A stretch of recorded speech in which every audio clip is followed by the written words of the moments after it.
Hi అండి. అందరికీ నమస్కారం అండి. ఫ్రెండ్స్ మనకి ఇప్పుడిప్పుడే మరొక బ్రేకింగ్ న్యూస్ అప్డేట్ అయితే రావడం జరిగిందండి. ఇది కూడా ప్రముఖ స్టార్ క్రికెటర్ యువరాజు పొలిటికల్ ఎంట్రీ అంటూ ఇప్పుడే మనకు ఒక లేటెస్ట్ అప్డేట్ అయితే ఇప్పుడే వచ్చిందండి.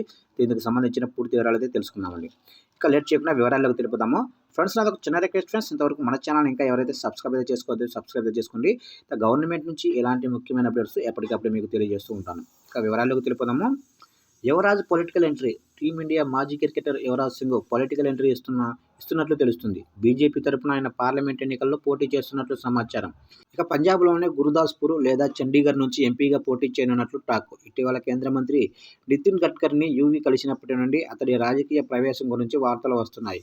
ప్రస్తుతం యూవీ లెజెండ్స్ క్రికెట్ ట్రోఫీ ఎల్సీటీ కోసం సిద్ధమవుతున్నారు.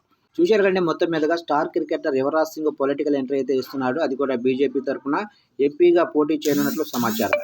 చూశారు ఫ్రెండ్స్, అప్డేట్ నచ్చినట్లయితే లైక్ చేయండి. ఇలాంటి ముఖ్యమైన అప్డేట్స్ కోసం మన ఛానల్ని సబ్స్క్రైబ్ చేసి ఫాలో చేయండి ఫ్రెండ్స్.